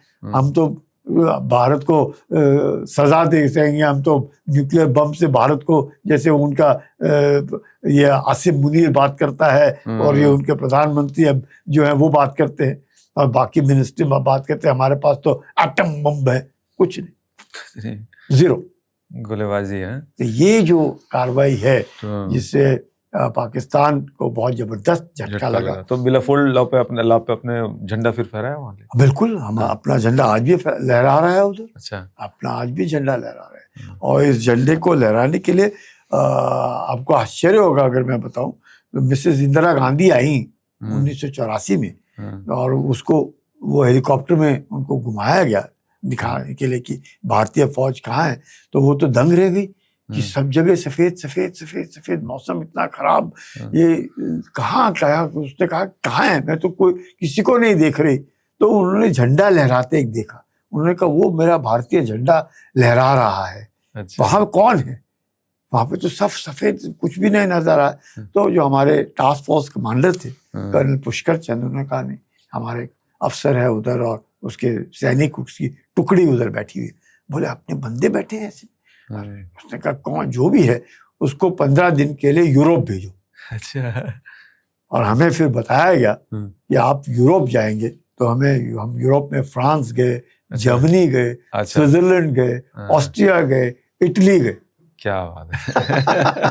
तो प्रधान कभी सर वहाँ इस ऑपरेशन के दौरान मुझे लग रहा है कि सबसे बड़ा दुश्मन तो आपका वो मौसम था। आज भी मतलब अगर आप कहें कि तकरीबन दोनों देशों के बीच में हमारे आज की तारीख में 1984 से लेकर के आज तक तकरीबन 950 के आसपास लोग मर गए हैं। वैसे पाकिस्तान के भी तकरीबन 1200 के आसपास उनके भी लोग मर गए हैं। और ये जो हैं इसमें से तकरीबन 95% लोग मौसम के कारण अपनी जान गंवा बैठे। 95% लोग मौसम, चाहे हमारा हो या फिर पाकिस्तान का। सियाचिन पर आज भी भारत सरकार बहुत खर्च करती है, वहां पे खर्च होता है। तकरीबन आज की तारीख में अगर हम कहें तो 3 से 5 करोड़ एक दिन में, एक दिन का खर्चा तकरीबन 30 से 5 करोड़ का आता है। और वो जरूरी भी है, बहुत जरूरी, बहुत जरूरी। अगर आप समझ सकते हैं कि गलवान में जिस प्रकार से भारत ने मोर्चा पकड़ा और चीन को आंख में आंख डाल करके उसको सजा दिखाई, अपनी जगह दिखाई, वो यही कारण है कि भारत के हर एक फौजी तो है वो सियाचिन ग्लेशियर में जब नौकरी करता है उसका जो मनोबल है वो बहुत ऊंचा हो जाता है। उसको लगता है कि अगर मैं ऐसे इलाके में रह सकता हूँ तो मैं हिंदुस्तान में कहीं पर भी रह सकता हूँ। तो वो फिर चाहे वो गलवान हो, चाहे लद्दाख की कोई भी पहाड़ी हो, या हमारे जितने सैनिक हैं ये सारे के सारे सियाचिन में अब जब अपनी सर्विस करते हैं, नौकरी करते हैं उधर, तो उनको जो मनोबल है वो ऊंचा हो जाता है। और उस मनोबल के कारण उनको लगता है कि मैं अब इस हाइट्स पे काम कर सकता हूं। और दूसरों को लगता है कि एक भारतीय सैनिक खाता क्या है कि ऐसे मौसम में रहता है और अपने आप को बिल्कुल हंसता हुआ देखोगे आप। तो ये जो मुझे लगता है जो जज्बा जुनून जो आप भारतीय सैनिक में देखते हैं वाकई काबिल तारीफ। Hats off sir. जब मैंने भी पढ़ा था तभी मेरा बड़ा मन था कि आपसे इस पर बात करूंगा और आज वो मौका मिला। आपको सर लगा कि उस दौरान जो आप लोगों ने उपलब्धि हासिल की तो इसका एक सामरिक महत्व या फायदा जो है करगिल के दौरान हुआ? बिल्कुल। हर एक मतलब ये एक लिटमस टेस्ट है। अच्छा। आप समझ सकते हैं कि अगर आप वहां पे 3 महीना सियाचिन के ऊपर बगैर कैजुअलिटी हुए बिना रह सकते हैं तो आपको मालूम है कि ऐसे दुर्गम इलाके में कैसे रहना है, कैसे खाना है, कैसे सोना है, कैसे रहना है, कैसे चलना है। इसलिए बोलते हैं don't be a Gama in the land of lama. और हम लोग बोलते थे सबको कि हाथ में सोटी, पेट में रोटी और चाल छोटी। ये अगर आपने फॉर्मूला अपनाया है तो आप कभी बीमार नहीं पड़ेंगे। इसको जरा समझाइए ये क्यों ऐसा कहा जाता है और गामा लामा वाला भी समझाइए। ये देखिए वो जब बोलते हैं don't be a Gama in the land of lama, ये लामा मतलब ये जो बौद्ध लोग हैं, ये जब उस इलाके में रहते हैं, अगर आप वो देखते हैं कि वो रह रहे तो मैं रह लूंगा, ऐसे नहीं है कि अगर आप सोचे कि लामा जो है वो अपने आप को बड़े तरीके से जानता है उसने कैसे रहे। गामा मतलब आप गामा पहलवान बन जाए कि मैं ये तो कुछ भी नहीं, कोई भी रहे, मैं तो बड़ा don't be a Gama in the land of lama. इज्जत करो, आप अपने आप को संवारो, देखो। और जैसे मैंने कहा पेट में रोटी, आप जब भी ऐसे इलाके में काम करते हैं आप खाली पेट नहीं काम कर सकते। अच्छा। आपको जबरदस्ती कम से कम आपके पेट में रोटी होनी चाहिए। अच्छा। चाल छोटी, क्यों चाल छोटी होनी चाहिए? नहीं तो आपकी सांस फूल जाएगी। हाँ। आपकी सांस की रफ्तार और आपके कदम एक साथ चलने चाहिए, सिंक्रोनाइज जिसे बोलते हैं, एक म्यूजिक सिम्फनी की तरह। नहीं तो अगर आप तेज चलेंगे तो आपकी सांस फूल जाएगी, सांस फूल जाएगी तो आप वहीं पे आपकी जान जा सकती है। इसलिए चाल छोटी और सोटी, हाथ में सोटी, क्योंकि मौसम जो है इतना जबरदस्त हवा चलती है, कभी आपका संतुलन ना बिगड़ जाए तो 2 टांग पे तो आप खड़े हैं। हाँ, 2 टांग पे तो खड़े हैं, तो तीसरी जो सोटी होती है वहां पे उसको आइसैक्स बोलते हैं। अच्छा। आइसैक्स बोलते हैं मतलब आप पकड़ और उसमें छोटे छोटे नीचे बने, आपने लगा दिया तो आपको 3 पॉइंट मिल गए।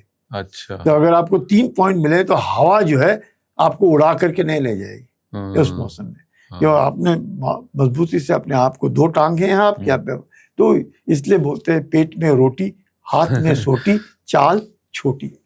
क्या बात है। मैं तो सर लेह लद्दाख गया था, तो वहां पे जब मैं चल रहा था देख रहा था कि थोड़ी दूर ही चलने पे सांस फूलने लगती है। बिल्कुल।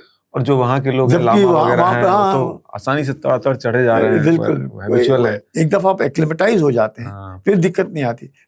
हर एक कोई भी नहीं होता है। हाँ, कईयों की बॉडी एक्लिमेटाइज जल्दी होती है, कईयों को देरी होती है, कई वो दवाई खा लेते हैं और दवाई से फिर अपने आप को वो दिक्कत आती है।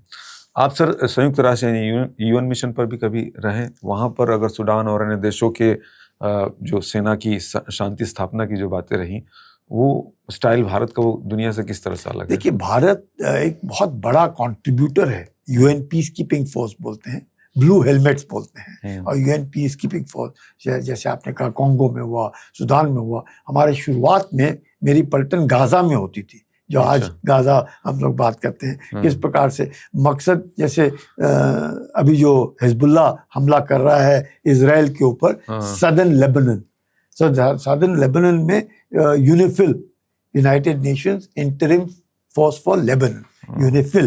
तो ये जो यूनाइटेड नेशंस जो है, ब्लू हेलमेट्स बोलते हैं हम लोग, भारत उसमें बहुत जबरदस्त उसका कंट्रीब्यूट करता है, जिसमें हमारी लड़कियां भी जाती हैं और जो फौज में लड़की हैं वो भी जाती हैं। बहुत अपना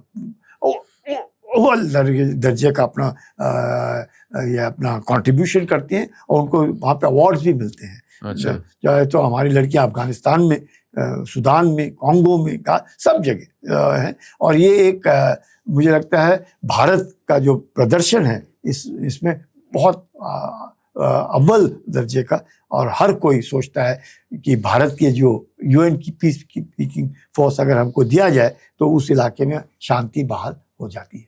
अगर सर हम देखें कि भारत के सामने अगले 10 साल का सबसे बड़ा सुरक्षा खतरा क्या है, तो आपको क्या लगता है? देखिएगा, सबसे बड़ा सुरक्षा है तो अंदरूनी। अंदरूनी अगर हम भारत मजबूत है तो बाहर का जो है, जिसके लिए हम लोग सरासर प्रयास करते रहते हैं, मॉडर्नाइजेशन को लेकर के, आर्टिफिशियल इंटेलिजेंस को लेकर के, ड्रोन वॉरफेयर को लेकर के, साइबर वॉरफेयर को लेकर के, स्पेस वॉरफेयर को, यानी कि अपने आप को जो मॉडर्नाइजेशन है उसको लेकर के और अपने आप को ट्रेन करते रहते हैं। वो तो तब भी होता रहेगा, लेकिन सबसे बड़ा खतरा जो है भारत के अंदर जो स्थिति है वो जो है वो कभी भी बिगड़ सकती है। और अंदर की स्थिति मतलब जो इंटरनल सिक्योरिटी है, जिसमें जो दिखता तो भारतीय है भी भारतीय, पर लेकिन उसके खून में थोड़ा सा भारतीय जो प्रमाण है वो थोड़ा कम है, और वो देशद्रोही है। और वो जो देशद्रोही भारत के अंदर है, चाहे वो मजहब को लेकर के हो, या अपने अनबन के कारण हो, या किसी और कारण से हो, या पैसे की लालच में काम करते हो, तो ये जो लोग हैं भारत के अंदर जो दुश्मन की मदद करते हैं, हमारे दुश्मन हैं, चाहे वो चीन के हों या पाकिस्तान के हों या फिर आज की तारीख में बांग्लादेश के हों, तो ये जो दुश्मन है इनकी मदद जो भारत में रह करके करते हैं वो बहुत बड़ा खतरा है, बहुत बड़ा खतरा है। कहीं डायलॉग है ना कि भारत का असली दुश्मन भारतीय ही है, कुछ इसी एस्पेक्ट में कहा गया होगा। बिल्कुल इसी। और बाहर जो है, मतलब चीन के साथ या पाकिस्तान के साथ लड़ना है तो वो उस लड़ने की तो ट्रेनिंग मिलती है, हम तो ट्रेनिंग देते हैं, तो इसमें कोई ये नहीं। लेकिन मॉडर्नाइजेशन जिसे हम बोलते हैं, वो अपने आप को हमने हमेशा सतर्क रहना है। बहुत ज़रूरी है सतर्क रहना, बहुत ज़रूरी है अपने आप को फिजिकली फिट और मेंटली रोबस्ट। भारत आत्मनिर्भर भारत बनने की दिशा में या उसकी बात करता है, खासतौर से रक्षा क्षेत्र में। अगले 10 सालों में क्या ऐसा हो सकता है कि हम बिल्कुल जो आयात है उस पर निर्भरता बिल्कुल हम खत्म कर दें? देखिए, आपने बहुत बढ़िया सवाल पूछा, क्योंकि आज से 10 साल पहले या 14 साल पहले अगर हम कहें तो हम 65% आयात करते थे अपना मिलिट्री इक्विपमेंट, 65। आज की तारीख में हम 65% भारत के अंदर बनाते हैं, मतलब इंडिजिनाइजेशन भारत के अंदर बनता है। और ये जो आत्मनिर्भर का रास्ता जो हम लोगों ने लिया है ये बहुत जरूरी है, क्योंकि दो डिफेंस कॉरिडोर बने हैं, एक यूपी में है और एक चेन्नई में है। तो ये जो 2 डिफेंस कॉरिडोर्स बने हैं, इसमें और इससे क्या होता है कि private public sector enterprises, small startups जो हैं, वो एकेडमिया जो है, IITs है, बाकी जो बच्चे हैं हमारे, वो बहुत इसमें देते हैं। प्लस ट्रांसफ़र ऑफ टेक्नोलॉजी है, एब्जॉर्प्शन ऑफ टेक्नोलॉजी है, वो तो ये जो हम अंदर भारत के अंदर जो हमारी रिक्वायरमेंट है, जब हम भारत के अंदर बनाते हैं, जैसे इस साल तो हम लोगों ने 1,78,000 करोड़ का सामान भारत के अंदर बनाया, 1,78,000 करोड़। और हम लोग तकरीबन आज की तारीख में 34 से 37,000 करोड़ निर्यात करते हैं। तो आप समझ सकते हैं कि पहले हम लोग 65% पूरा आयात करते थे, अब हम धीरे धीरे करके निर्यात कर रहे हैं। जैसे फिलीपींस में हमने देखा ब्रह्मोस मिसाइल्स की डिमांड आ गई, वियतनाम से ब्रह्मोस की मिसाइल की डिमांड आ रही है। आपने पूरे यूक्रेन के युद्ध में देखा किस प्रकार से जहाँ से भी डिमांड आई हम लोगों ने सप्लाई करने की कोशिश की। तो ये जो धीरे धीरे करके हम लोगों ने आत्मनिर्भरता के द्वारा खुद भारत के अंदर बनाने की जो प्रयास है वो बहुत सफल हुआ है। और जैसे आप पूछ रहे हैं कि अगले 10 साल में हम कहाँ जाएंगे, मकसद हमारा ये होगा कि कम से कम 85% हम भारत के अंदर पाए। और आप देख रहे हैं कि रफाल जो है, अब जो रफाल का दूसरा जो है उसमें से 40 से हवाई जहाज आएंगे, तो बाकी जो हवाई जहाज है भारत के अंदर बनेंगे। और भारत जब उनको बनाएगा तो ऑब्वियसली एम्प्लॉयमेंट अपॉर्चुनिटीज मिलेंगे, टेक्नोलॉजी में बढ़त मिलेगी, अपना मनोबल ऊंचा होगा, हमें दूसरों के ऊपर निर्भर नहीं रहना पड़ेगा। यूक्रेन रूस की लड़ाई सबने सोची थी 40 दिन में खत्म हो जाएगी, 4 साल से भी ज्यादा हो गई। और पहला महायुद्ध से भी लंबा खिंच गया तो यूक्रेन और रूस की लड़ाई। हम देख रहे थे ईरान और अमेरिका के बीच में वो तो 10 घंटे में खत्म हो जाएगी, तो कहाँ 100 दिन से भी ऊपर हो गया। अभी भी आज सवेरे क्या हो रहा है वो नहीं पता चल रहा है। ट्रम्प कुछ बोल रहे हैं, ईरान कुछ बोल रहा है, लेबनान में कुछ हो रहा है, इजराइल किसी को ठोक रहा है, हिजबुल्लाह मार भी खा रहा है और रॉकेट भी गिरा रहा है। वो सुनने में आया कि आज सवेरे की इजराइल और हिजबुल्लाह के बीच में सीज फायर हुआ है। अगर वो टिकता है, सफल रहता है तो उम्मीद कर सकते कि स्ट्रेट ऑफ हॉर्मुज खुला रहेगा, नहीं तो बैक टू स्क्वायर वन। की स्ट्रेट ऑफ हॉर्मुज का खुला रहना बहुत जरूरी है भारत के लिए। क्योंकि भारत तकरीबन 45% तेल जो है क्रूड ऑयल यहाँ से लेता है और 80% LPG वहाँ यहाँ कटर से आती है। तो ये आज भी अगर लड़ाई समाप्त होती है और 60 दिन दिए हैं अमेरिका और ईरान ने अपने आप को न्यूक्लियर को लेकर के संधि बनाने में, 60 दिन, अगर 60 दिन के बाद भी तकरीबन 7 महीने लगेंगे तेल और गैस को स्ट्रीमलाइन करने में। अच्छा, इतना आसान नहीं है कि आज बंद हो गया तो कल खुल गया। क्योंकि अभी तक हम लोग तेल उठा रहे थे $110, $120 प्रति बैरल, अब तेल की कीमत घट करके $80 या $85 पे आई है। और जब लड़ाई शुरू हुई तब तकरीबन $70 से $75 प्रति बैरल था। जब $1 अगर तेल की कीमत बढ़ती है, $1, तो भारत को 15,000 करोड़ सालाना देने पड़ते हैं, $1। तो सर अभी भी बहुत फर्क पड़ा होगा भारत की, बहुत जबरदस्त। आप क्योंकि भारत ने पूरी लड़ाई में भारतीयों को तो इस बात का एहसास ही नहीं हुआ कि इतनी जबरदस्त लड़ाई हो रही है। तेल की किल्लत आप पाकिस्तान में देखिए, पाकिस्तान मध्यस्थता कर रहा है ईरान और USA के बीच में, उनकी किल्लत देखिए तेल की और गैस की, क्या मारामारी चल रही है पाकिस्तान में, बांग्लादेश में, म्यांमार में, श्रीलंका में, नेपाल में, सब जगह। तो भारत में उतना असर नहीं है या होने वाला है? भारत ने अपने आप को संवारा, भारत ने अपने रिजर्व्स को इस्तेमाल किया, तेल महंगे तेल को उठाया, 40 देशों का समूह बनाया, वहां से तेल और गैस लेते रहे, अमेरिका से गैस लाया, दूर दूर से लाया, जिससे कि भारतीयों को परेशानी ना हो। पर ये कब तक चलेगा? अगर आप डॉलर देंगे और ये खरीद उठाएंगे तो फिर कहीं ना कहीं तो परेशानी होगी ना। तो जो आप कहीं और पैसा लगाना चाहते थे वो आप नहीं लगा पाएंगे, आप सिर्फ तेल ही उठाने में लगे रहेंगे। तो अब उम्मीद करते हैं कि स्ट्रेट ऑफ हॉर्मुज के बाद अगर $70-75 प्रति बैरल तेल की कीमतें आ जाती हैं तो फिर भारत की जो गति है वो फिर से, नहीं तो अभी भारत चौथी पायदान पर था, चौथे पायदान पर विश्व में, चौथे पायदान से घट करके छठे पायदान पर आ गया। देख रहे हैं आप, हम लोग तीसरे पायदान पे जाने की हमें लग रहा था कि अगले 2-3 साल में हम तीसरे पायदान पे पहुंचे, लेकिन हालत हम छठे पायदान पे आ गए। 5 पायदान कौन से देश? सबसे पहले अमेरिका, चीन, जर्मनी, जापान, यूके और फिर भारत। आप समझ सकते हैं कि ये तेल की कीमतों के कारण, क्योंकि भारत ने पैसा, जो भी डॉलर भारत का रिजर्व था, सब तेल और गैस खरीदने में लगाया, जिससे कि भारतीयों को परेशानी ना हो। पर क्या कीमत चुकाई? जो हम तीसरे पायदान पे जाते, हम घट करके छठे पायदान पे।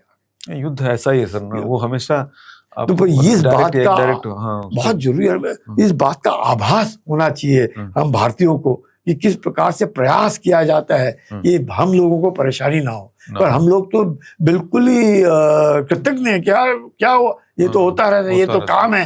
काम नहीं है, बहुत मुश्किल है। आप देख रहे हैं किस तरीके से हमारे नागरिक मारे गए। देखे, मतलब किसी और की शिप चला रहे हमारे सी फेयर, और कैसे मारे गए। तो बहुत रिस्क वाली लाइफ है। तो उसमें मुझे लगता है हर भारतीय ने गर्व महसूस करना चाहिए। ये इतनी लंबी लड़ाई चल रही पूरे विश्व भर में, पर हम लोगों को इतनी पर, तो थोड़ी सा गैस को अगर 2-4 दिन लेट हो जाए तो हम तो सरकार को गाली देने में लग जाते हैं कि क्या सरकार है। और ऑपोजिशन भी किस तरीके से बातें करते हैं। मैंने कहा भारत के अंदर अगर दुश्मन है तो भारत के अंदर ही है, बाहर का दुश्मन हम निपट लेंगे, पर अंदरूनी दुश्मन जो है वो बहुत खतरनाक है। सर एज ए लीडर तो आपका रोल भी कई बार चैलेंजिंग रहता होगा और अलग तरीके से। मेरे मन में एक छोटा सा सवाल ये आ रहा है कि अगर 2 लोग सेम कैपेबिलिटी के हैं, उनमें से किसी एक को चुनना है आपको, तो वो क्या पैमाना रहता है, कैसे आप सेलेक्ट करते हैं? देखिए, हर हमेशा 2 चीजों को ध्यान में रखा जाता है। एक है मेरिट, मेरिट के ऊपर कोई कॉम्प्रोमाइज नहीं होता। अच्छा। और दूसरा है, अगर वैकेंसीज हैं, सीनियरिटी। एक तो मेरिट और दूसरा सीनियरिटी। और इसमें जिसका जो सीनियर होगा, और दोनों बराबर हैं, जो सीनियर होगा उसको मौका दिया जाएगा हमेशा। तो मेरिट कम सीनियरिटी हर हमेशा। पर मेरिट के बिना आदमी फौज के, किसी भी आर्म फोर्सेस में, चाहे एयरफोर्स हो, नेवी हो, आर्मी हो, किसी में वो आगे जा ही नहीं सकता। जाएगा मेरिट के ऊपर जाएगा, क्योंकि कोई चीज छुप के नहीं होती, सब कुछ ओपन ट्रांसपेरेंट सिस्टम है। इसलिए फौज के अंदर आप देखेंगे कि बहुत कम लोग, आप अगर 14 जनरल बने हैं तो मुझे नहीं लगता कोई ये कहेगा कि इनमें से कोई एक ऐसा है जो बेकार है। कोई नहीं कहेगा, नहीं कहेगा, ठीक है। कोई, अभी को बने 14 हैं, 40,000 अफसर हैं। तो आप समझ सकते हैं क्यों। तो ये जो है हमेशा कंपटीशन होता है, और हर कोई, सब जानते हैं कि कौन किस में अच्छा है, कौन किस में खराब है, किसकी क्या खामियां हैं, किसकी क्या स्ट्रेंथ है, हर कोई जानता है। तो ऐसे आप कभी भी नहीं कहेंगे। और उन्हीं के जो हमारे साथ वाले जो होते हैं, वो हर हमेशा इस बात को कहेंगे कि हाँ, वाकई जो है मेरिट के ऊपर है, मेरिट कम सीनियरिटी। बढ़िया सर। अच्छा सर, ये मतलब लीडर की अपनी एक कैपेबिलिटी होती है, उसका भी एक वर्च्यू गुण होता है। कई सारी ऐसी सिचुएशन होंगी जिसमें उसे बड़े अलग तरीके से एक्ट करना पड़ता होगा। एक मैं पढ़ रहा था, मानेक शॉ, फील्ड मार्शल मानेक शॉ, उनका एक लाइन है कि अगर आप सोच नहीं सकते तो आप नेतृत्व नहीं कर सकते। जरा इसको आप अपनी नजर से समझाइए। बहुत जरूरी दो चीजें उन्होंने कहा कि अगर आप सोचते नहीं हैं और करते तो आप गुरखा ही हो सकते हैं। अच्छा। तो उनका मानना जरूरी, इसमें कोई शक नहीं। ये जो लीडरशिप होती है, जो अफसर है, उसको ही सोचना है। अच्छा। कि जो कार्रवाई कर रहा है वो ठीक कर रहा है, और क्या उसकी कार्रवाई से दूसरों की जो जिंदगी है वो खतरे में तो नहीं है। और तो ये जो सोच है, और ये सोच ट्रेनिंग के द्वारा अपने आप सकारात्मक होती रहती है। इसको आप फटाफट मतलब कंपार्टमेंटलाइज करने की जरूरत नहीं है, तो ऑटोमेटिकली होएगा। आपकी सोच तुरंत जाएगी, क्योंकि आपकी सिखलाई वैसी है, और आपको मालूम है कि आपने कहाँ तक जाना है, और आपको कौन क्या मदद करेगा। अगर आप खुद कह रहे हैं कि मैं यहाँ नहीं कर पा रहा हूँ किसी कारण से दिक्कत, तो आपको कौन आकर के मदद करेगा। अगर आपके पास आर्टिलरी में दिक्कत आ रही है, तो एयरफोर्स को मालूम है कि आपको कहाँ पे मदद चाहिए, तो एयरफोर्स आकर के आपको मदद करेगा। अगर जहाँ पे एयरफोर्स ने करना है वो एयरफोर्स काम करेगा, या फौज ने करना है करेगा। आपने देखा कि पूरी लड़ाई में ईरान और अमेरिका अमेरिका इतना शक्तिशाली है कि किसी की हिम्मत नहीं होगी उसके सामने आने की। पर क्या इस शक्तिशाली होने के बावजूद भी क्या वो ईरान के ऊपर कदम रख सका, बूट्स ऑन ग्राउंड रख सका?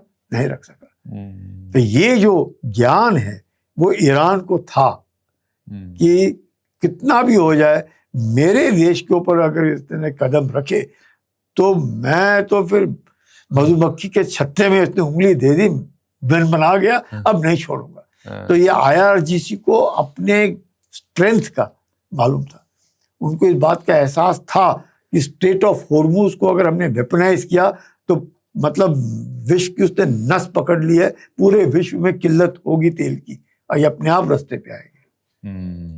तो ये जो ज्ञान है, ये जो और उसको इस्तेमाल करना, ये आपको अपनी ट्रेनिंग से, अपनी भौगोलिक स्थिति से, आपके अपने स्ट्रेंथ से आती है। और आप कितने तैयार हैं। जो अमेरिका की फौज सालाना 945 अरब डॉलर खर्च करती है।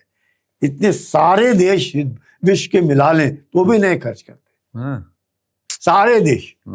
चीन खर्च करता है 365, छुपाता भी होगा कुछ, तो चीन लगा लो 450 अरब डॉलर खर्च करता हो। भारत खर्च करता है 90। तो आप समझ सकते हैं कहाँ पे अमेरिका है, और लगातार इस तरह करता है। और हम जब 90 खर्च करते हैं, 100 अरब डॉलर खर्च करेंगे, तो आप समझ सकते हैं कि हम लोग अपने आप को गरीबी रेखा से ऊपर लाने की कोशिश कर रहे हैं।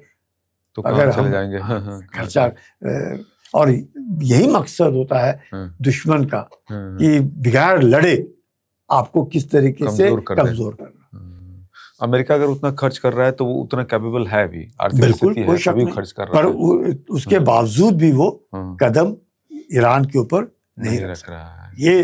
ये सोचने की बात है, ये कितना भी हो जाए, चंद एक चीज है जो आदमी कर सकता है और आदमी ही अपने सोच से कर सकता है, वो बहुत जरूरी है। वो सोच का इस्तेमाल, मतलब जहाँ जो चीजें युद्ध भूमि पे होनी है वहां होंगी, जो सामरिक और सोच और रणनीति का स्तर पर होगी वहां होनी चाहिए। फील्ड मार्शल मानेकशॉ जब आए, उन्होंने कहा मैंने कमान संभाली है, अब कोई पीछे नहीं जाएगा, खत्म हो गई बात। तो ये जो सोच है, और ये सोच जो उन्होंने जाहिर की है, और उनका जो नेतृत्व है और उनका जो पर्सनालिटी है, वो साफ दर्शाता है कि भाई इन्होंने अब कमान संभाली, इन्होंने कहा कोई पीछे नहीं जाएगा।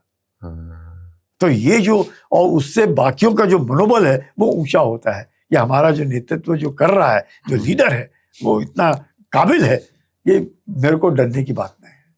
मजा आ रहा है सर आपके साथ बात करके। अब रैपिड फायर राउंड पे आते हैं, है ना, कुछ थोड़ी हल्की फुल्की बातें भी हो जाए। तो जनरल साहब को चाय या कॉफी क्या पसंद है? चाय। पहाड़ों पर ऑपरेशन या रेगिस्तान में? पहाड़ों पर। रेगिस्तान भी बहुत मुश्किल है, पर क्योंकि हमने अपनी जिंदगी काफी कुछ पहाड़ों में गुजारी, इसलिए मैं पहाड़ बोल रहा हूँ। पर रेगिस्तान का भी जो लड़ाई है, मैं मुनाबाओं में रहा, जैसलमेर, जोधपुर, उस पूरे क्षेत्र में बहुत, मतलब आपको आश्चर्य होगा, जब गर्मी होती है तो +50 डिग्री, मैं सियाचिन की बात कर रहा था, -50 डिग्री, यहाँ पे +50 डिग्री। आप किसी चीज को हाथ नहीं लगा सकते, इतना गर्म। और सवेरे उतना ही ठंडा हो जाता है। ये तो है रेगिस्तान, इतना ही ठंडा रेगिस्तान में, मतलब सर्दियों में इतना ठंडा हो जाता है रेगिस्तान में कि आपको लगेगा पता नहीं कहाँ है। और जैसी धूप आती है गर्म, और गर्मियों में आप पूछिए ना। कोई एक किताब सर जो हर युवा को पढ़नी चाहिए, कोई सजेस्ट करेंगे? देखिएगा, हर एक भारतीय ने किताबें तो बहुत तरह की किताबें हैं, इसमें कोई समृद्ध है हमारा तो, बिल्कुल, मतलब भारत के बारे में, भारत के जैसे लचित फुकन हुए, ये ईस्ट में उन्होंने किस तरीके से किया, शिवाजी हुए किस प्रकार से, राणा प्रताप हुए किस प्रकार। तो ये जो अपना 1947-48 की लड़ाई किस प्रकार से पाकिस्तान के कबीले जो आए भारत के, उनको किस तरीके से हम लोगों ने धकेला और जम्मू कश्मीर को अपना आप रखने की कोई, ये जो है, ये जो चीजें हैं, मुझे लगता है बहुत जरूरी है हर एक को जानना, पढ़ने के लिए। क्योंकि अगर मैं आपको पिक्चर जो मूवीज होती हैं मूवीज होती वो भी देखने में बहुत, आपने देखा होगा पुरानी हकीकत बनी थी, हाँ, हैं? उसको देखते हैं तो बड़ा धुरंधर आप लोग देखते हैं तो देखा, आपको जोश और आता है, जज्बा आता है। जुनून आप में पैदा हम लोग होता उससे थोड़ा बहुत रियलिस्टिक वे में समझ पाते हैं कि बिल्कुल, कि हमारी हाँ। सेना किस तरह से क्या क्या कर जाती है। है बिल्कुल, हाँ। ये बहुत जरूरी है। तो अब अगर हम कहें कि आप ये एक ही किताब पढ़ी है, तो हम लोगों ने काफी अंग्रेजी किताबें पढ़ी हैं, तो मैं नहीं कहूँगा कि वो किताबें भारत में भी, हिंदी भाषा में भी, प्रांतीय भाषाओं में भी बहुत अच्छी अच्छी अब किताबें निकली जो फौज के बारे में दर्शाती हैं, किस प्रकार से, चाहे 71 की लड़ाई हो, 65 की लड़ाई हो, ऑपरेशन सिंदूर हो, ये ऑपरेशन मेघदूत है, कारगिल की लड़ाई है, वैसे सबके बारे में पढ़ना बहुत जरूरी है। और वॉर मेमोरियल जो है, मैं कहूँगा अगर किसी भी भारतीय नागरिक को अगर कुछ नहीं मालूम है, कुछ भी नहीं मालूम है, वो वॉर मेमोरियल जाए और वॉर मेमोरियल में जो लिखा हुआ है उसको पढ़े। अच्छा, मुझे लगता है वो तो वैसे ही प्रेरित हो जाएगा, वैसे ही प्रेरित हो।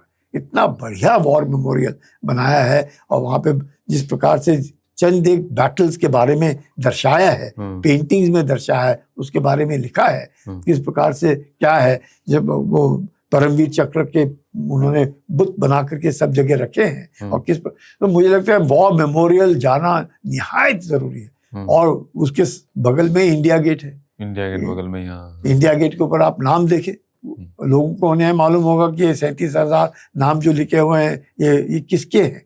ये वो हैं जो पहले महायुद्ध में भारतीयों ने जिन्होंने अपनी जान दी, उनके सबके नाम, अफगान वॉर जिसमें जान, उनके नाम।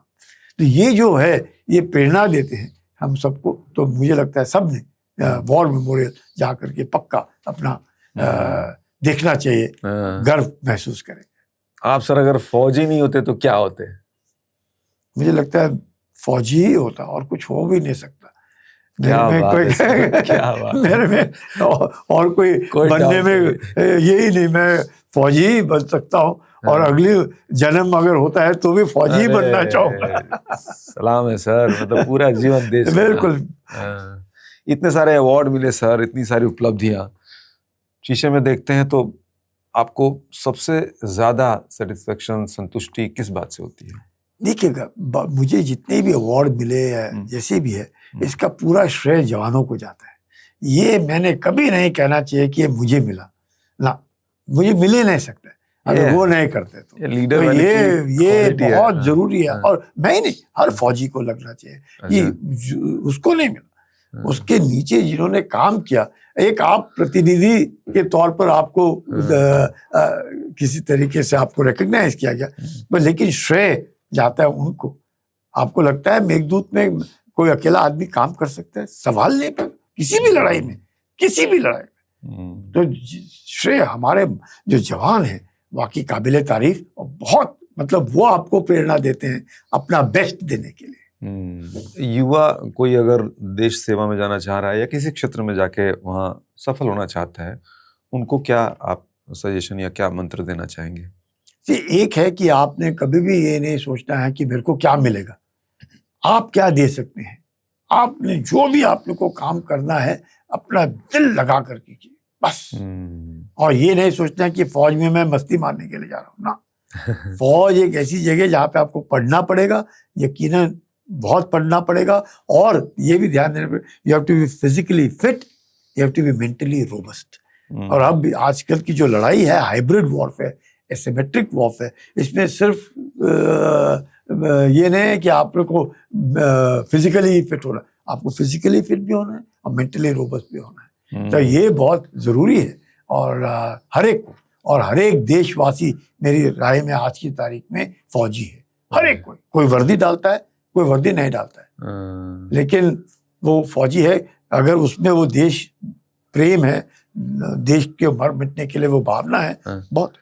बहुत आप सर जब नॉर्मल लाइफ में थे, फौज में आए, सेना में आए, तो सेना ने आपको क्या ऐसा सिखाया जो आज भी आप उसको मानते हैं कि हाँ वहां मैंने एक बड़ी चीज सीखी? देखो, मैं जो कुछ भी आज हूँ मैं सेना के कारण, जो कुछ भी, चाहे मुझे बोलना हो, कैसे बोलना है, कैसे खड़ा रहना है, किस तरीके से सवेरे उठ करके कैसे करना है, मतलब मैं आज भी हम 70 साल के हो गए, उठते तो हम सवेरे 4:30 बजे ही हैं।